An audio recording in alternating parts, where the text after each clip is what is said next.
ওই দিনটা এমন দিন, মানুষ যদি জাররা বারাবার একটা সরষেকে লাখ ভাগের এক ভাগ নেকি বা গুনাহ করে, তা ওই গুনাহ বা নেকিটা তার বহির প্রকাশ হয়ে যাবে, গোপন করতে পারবে না। আর রব ওই রকম চুল চিরা বিচার করবে। ওয়াকুদিয়া বাইনাহুম বিল হাক্কি ওয়া হুম লা ইউযলামুন। ওমর কাঁদছে, ডুকরে ডুকরে কাঁদতে কাঁদতে কাঁদা অবস্থায় বলছে, তোমরা কেউ আছো? তোমরা কেউ আছো গো? আমি ওমরকে একটু সান্ত্বনা দাও।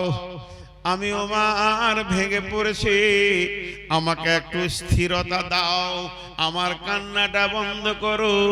তবে তোমার কথায় আমি বন্ধ হব না, আমাকে কালাম পাক থেকে বন্ধ করে দাও। কে তোমরা আছো? যে কণ্ঠে আগে পড়েছিল একই কণ্ঠে শব্দ আসছে, বিসমিল্লাহির রহমানির রহিম, লা তাকনাতু মির রাহমাতিল্লাহি। উমর রে, নিজেকে নৈরাশ করো না, আল্লাহর রহমতের দরিয়াটা এত বড়, সারা পৃথিবীর মানুষ যদি একসঙ্গে নেকি করা ছেড়ে দিয়ে পাপে লেগে যায়, পাপ করতে করতে যদি আসমানে ঠেকিয়ে দেয়, তবে আল্লাহর রহমত অনেক বড়। আল্লাহর রহমতের দরিয়াতে এক ফোঁটা পাপ করতে পারবে না। এরকম আল্লাহ মেহেরবান, ইন্নাল্লাহা গফুরুর রহিম, আল্লাহ মাফ করনে ওয়ালা। তুবু ইলাল্লাহি তাওবাতান নাসুহা, আসা রাব্বুকুম আইয়ুকাফিরা আনকুম সাইয়্যাতিকুম ওয়া ইদখিলাকুম জান্নাতিন তাজরি মিন তাহতিহাল আনহারু ইয়াওমা লা ইখযিল্লাহু নাবিয়্যা ওয়াল্লাযীনা আমানু মাআহু নূরুহুম ইয়াসআ বাইনা আইদিহিম ওয়া বিআইমানিহিম ইয়াকুলুনা রব্বানা আতমিম লানা নূরানা ওয়াগফির লানা ইন্নাকা আলা কুল্লি শাইইন কাদির। হযরত উমরের জানটা ঠান্ডা হলো, আশ্বস্ত হলো, আল্লাহ মাফ করেন, আল্লাহ মেহেরবান। আজকে এই 2025 সালে দামাইপুর মাদ্রাসার আয়োজিত মাহফিলে আপনাদের হাতগুলো ধরে বলছি, তুবু ইলাল্লাহি তাওবাতান নাসুহা, ফিরে আসেন, ফিরে আসি, তওবা করেলি, তওবা করেলি, কিয়ামত হবে, কিয়ামত হবে, কিয়ামত হবে। হ্যাঁ, কিয়ামত হবে। কেমন জিনিস দেখেন কিয়ামতটা, আল্লাহ নিজে বলছেন, বিসমিল্লাহির রহমানির রহিম, ইয়াসআলুনাকা আনিস সাআতি আইয়ানা মুরসাহা ফীমা আনতা মিন যিকরাহা ইলা রাব্বিকা মুনতাহাহা কাআন্নাহুম ইয়াওমা ইয়ারাউনাহা লাম ইয়ালবাসু ইল্লা আশিয়াতান আও দুহাহা লাম ইয়ালবাসু ইল্লা আশিয়াতান আও দুহাহা। দিলের কান্দে এটা শুনেন, বেটি আমার, মা আমার, আপনারা মনের কান্দে এই আয়াত কটা শুনেন। আল্লাহ কি বলছেন? হে নবী, তোমাকে প্রশ্ন করে কিয়ামতের ব্যাপারে, কিয়ামতের ব্যাপারে তোমার আবার কি জানা আছে? ফীমা আনতা মিন যিকরাহা, তুমি বলে দাও ওদেরকে, ইলা রাব্বিকা মুনতাহাহা, এর ব্যাপারে আল্লাহ ভালো জানে। বেশি পাইতার আমার কাছে করিস না, আমি ভয় দেখাতে এসেছি, ভয় করে নে। কিয়ামতকে দেখে থরথর থরথর করে কাঁপ, ওটা পার হয়েই যেতে হবে। আল্লাহ তাবারাক ওয়া তাআলা বলছেন, ইয়াউমা কাআন্নাহুম ইয়াউমা ইয়ারাউনাহা লাম ইয়ালবাসু ইল্লা আশিয়াতান আও দুহাহা, তোদেরকে যখন কিয়ামতের মাঠে দাঁড় করিয়ে দেব, 70 বছরের বুড়া, 60 বছরের বৃদ্ধা, 80 বছরের বৃদ্ধা, 100 বছর বেঁচেছে বৃদ্ধা। আগেকার যুগে 1000 বছর যারা বেঁচে সেই মানুষ, এখনকার মানুষ যারা 65-70 বছর জীবন করলো, 4টা পেট্রোল পাম্পের মালিক, 28 খানা গাড়ির মালিক, ডাম্পার 200 খানা কিনেছে, এইরকম কোটিপতি যারা মালের পেছনে দৌড়েছে। যে মেয়েগুলি, একটা মেয়ে 8টা সন্তান জন্ম দিয়েছে, 10টা সন্তান জন্ম দিয়েছে, শ্বশুর বাড়িতে স্বামীর কোলে অন্তত 35 থেকে 40 বছর কাটিয়েছে, এত আনন্দ ভোগ করে এতগুলো সন্তান জন্ম দিয়েছে। ওরা নিজের মুখে আল্লাহকে বলবে কান্নাহুম ইয়াওমা ইয়ারাউনাহা লাম ইয়ালবাসু ইল্লা আশিয়াতান আও দুহাহা, পৃথিবী কিছু বুঝি নাই আল্লাহ, আমি তো একা একা, আমার কোনো সন্তান নাই, আমার ব্যবসা নাই, গাড়ি নাই, এগুলো ফালতু কথা, মনে হয় কোনো স্বপ্ন দেখেছিলাম, আমি তো দুনিয়াতে ছিলাম মাত্র ইল্লা আশিয়াতান আও দুহাহা, একটা সকাল কিংবা একটা সন্ধ্যা। আর এক সন্ধ্যা এক সকালে মানুষ কি করে এত করতে পারে? আমার বিয়ে হয়নি, আমার সন্ধ্যা হয়নি, আমি বর্ধমান আমার বাড়ি, দামাইপুর আমার বাড়ি থেকে 300 কিলোমিটার দূর, 300 কিলোমিটার রাস্তা আমি গাড়িতে দ্রুত গতিতে আসছি। চাষবো কেন? দামাইপুরে প্রোগ্রাম ধরবো, এখানে উঠেছি।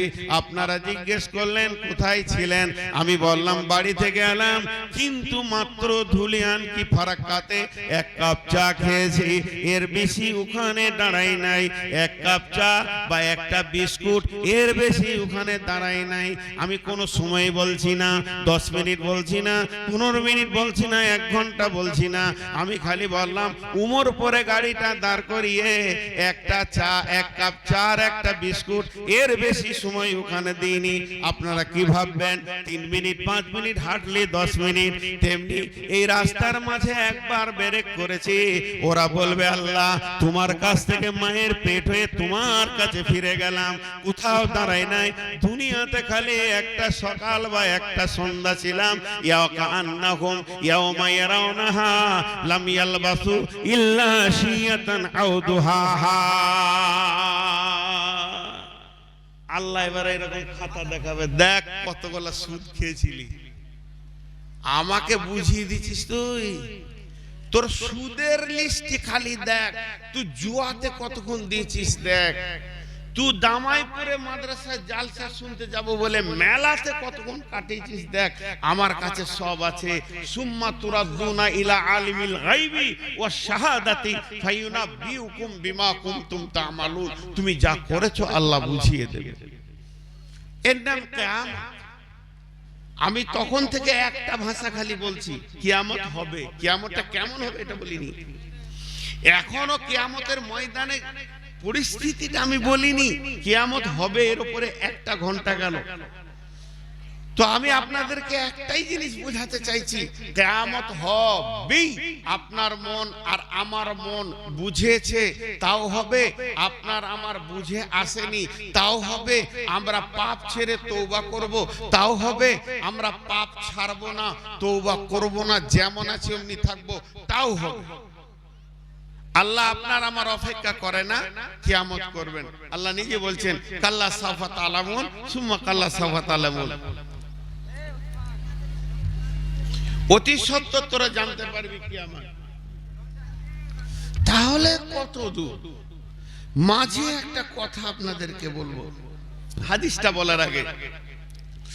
ওয়া নবী হুরায়রা রাদিয়াল্লাহু তাআলা আনহু قال قال رسول الله صلى الله عليه وسلم إذا خمس عشر خصلة من أمتي إذا اتخذ الفي ضبالا والأمانة مغنما والزكاة مغراما تعلم لغير دين آتى الرسول امرته أقى أمه أدنى صديقه أقصى أباه جاهرت الأصوات في المساجد ساد القبيلة فاسقهم زعيم القوم أرجلهم وأكرم الرجل مخافة السره وزاهرت الكائنة والمعازف وشربت الخمور لباس الحرير لعن هذه الأمة أولها। হাদিসটা বলার আগে একটা উদাহরণ দিব। উদাহরণটা আমি বুঝাইতে পারবো কিনা চেষ্টা করছি বোঝানোর, তাহলে হাদিসটা বুঝতে সুবিধা হবে। আল্লাহর নবী বলেছেন হাদিসে, হাদিসটা উদাহরণ দিচ্ছি, এই হাদিসটা উদাহরণ দিচ্ছি।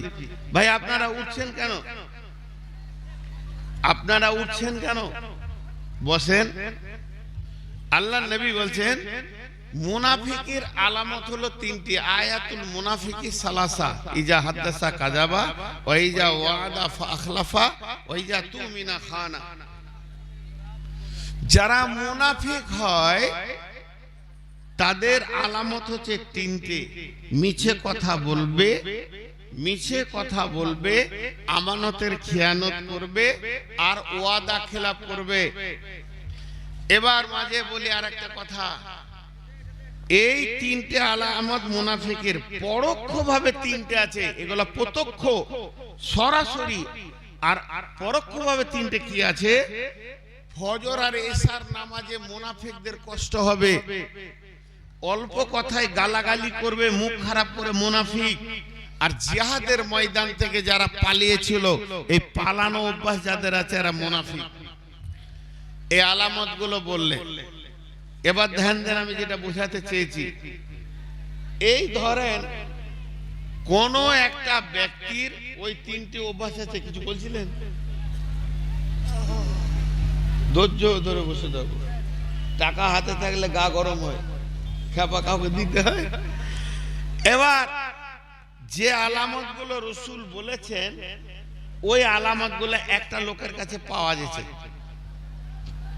খুব ধ্যান দেন এইখানটা, হয়তো আমার কথাটা ভুল বুঝে নিলে মুশকিল হয়ে যাবে। একটা লোকের কাছে সব পাওয়া যাচ্ছে, সে আমার সঙ্গে 10টা ওয়াদা খিলাফ করেছে, আমার আমানতের খেয়ানতি করেছে, আমাকে মিথ্যা কথা বলেছে, তার কাছে সব পাওয়া যাচ্ছে, প্রতিদিন অহরহ পাওয়া যাচ্ছে। এবার আমি লোকটাকে বলবো মুনাফিক, বলছে না বলা যাবে না, বলা যাবে না। তুমি জানো মুনাফিক? বলে আলামত রাসূল বলেছেন। আমি বলে দেখছি মিলে গেছে, কেন বলবো না মুনাফিক? বলে না, জানো না ওর মত যদি ঈমান হালাতে হয়, আখিরি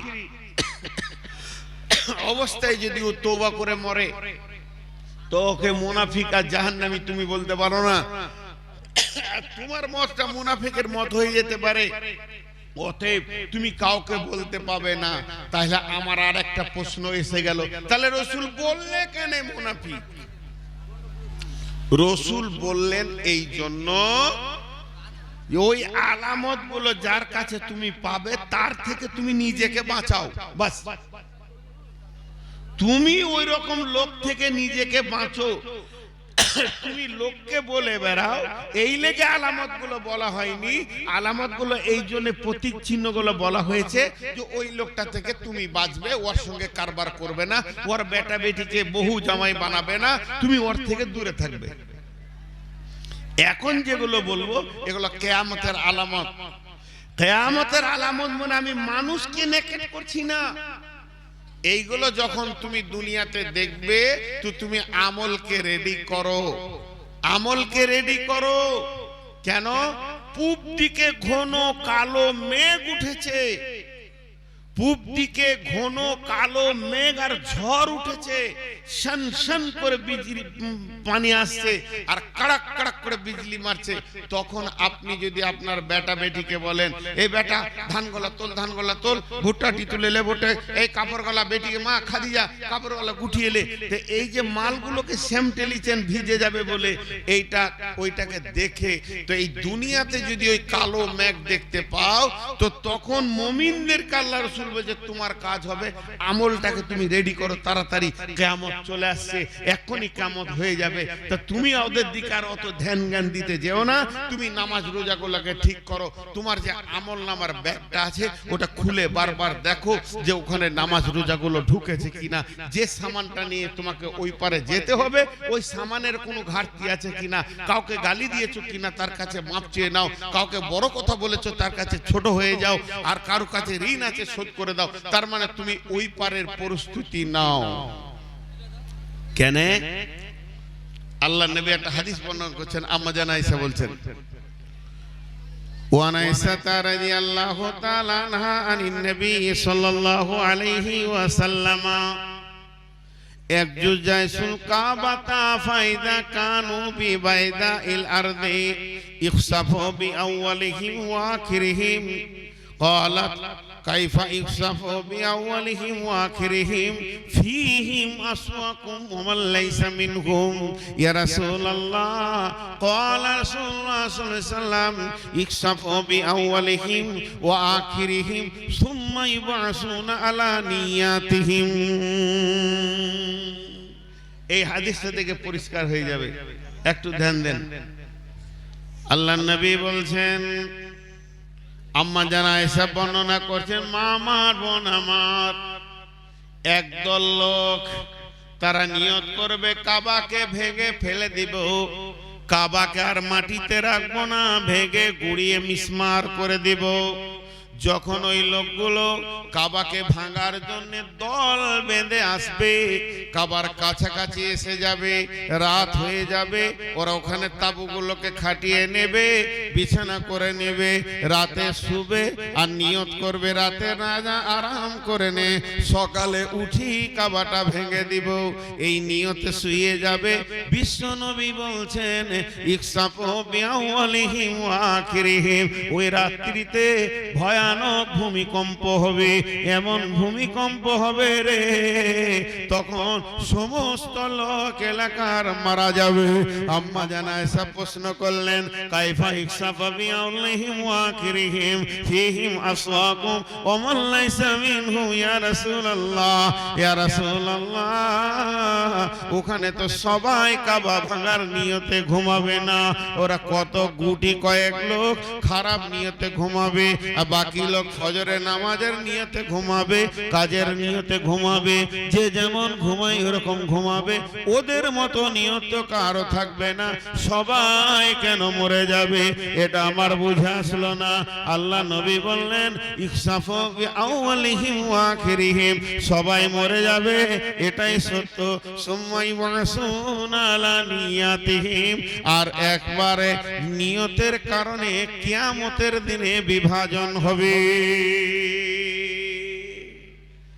উদাহরণ দিব, শামসি স্টেশনে স্টেশন মাস্টার ঘোষণা করলো 1 নম্বরে Katihar local, Malda court local ঢুকছে, চোর লম্পট বেঈমান ডাকাত সুদারু জুয়ারি মৌলানা মুফতি মুহাদ্দিস বক্তা ডাক্তার মাস্টার সবাই চড়ে নেবে, নিয়ত এক নাই। মালদা কোঠে যে গাড়িটা যখন লাগলো তখন নিজে নিজের কাজে নিজে নিজের যেছে। তো পৃথিবীতে কিয়ামত হবে যখন, ঝড় আসবে যখন, মহামারী আসবে যখন, ভূমিকম্প আসবে যখন, আগুন লেগে এলাকা পুড়বে, তখন শুধু ইমানদারের ঘর বাদ দিয়ে বেঈমানের ঘর পুড়বে এটা লয়, এক ধার থেকে মই চলবে। ওই ঝড় বা ওই বন্যা আর ওই ভূমিধস আর ভূমিকম্প এটাকে রেলগাড়ি মনে করে যতটি আছে তুলে নিয়ে চলে যাবে। আর কিয়ামতটা হচ্ছে মালদা কোর্ট স্টেশন, ওখানে যখন দাঁড়িয়ে যাবে যে যেমন লোক তার সেই দিকে রাস্তা হবে, বেঈমানরা জাহান্নামে যাবে, ইমানদাররা জান্নাতে যাবে। তবে ঝড় এলে ইমানদার বেঈমান সবাই চলে যাবে।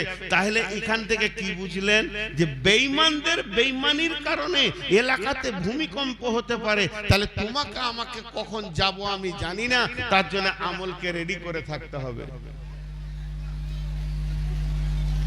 এবার বিশ্বনবী বলছেন যে হাদিসটা আজকে পড়েছি ওটা শুরু করছি। বিশ্বনবী বলছেন কিয়ামত কত দূর তোমরা বুঝে নাও। খামসা আসারা খাসলাতান মিন উম্মতি মিন উম্মতি মিন উম্মতি মিন উম্মতি মিন উম্মতি। আল্লাহ নবী বলেন নাই ব্যানার্জি, চ্যাটার্জি, দাস, গুপ্ত, গুহ, হিন্দু, জৈন, খ্রিস্টান, ইহুদি, নাসারা, মাজুসি, পৃথিবীর ভিতরে নানা জাতি আছে, কোন জাতিকে মেনশন করেননি। আল্লাহর নবী বলছেন আমার উম্মতের ভিতরে তোমরা অন্য জায়গায় দূরবীন লাগাতে যেও না। আমার উম্মতের ভিতরে দেখবে 15টা জিনিস যখন পেয়ে যাবে তো জেনে নাও কিয়ামতের ডঙ্কা বেজে গেছে।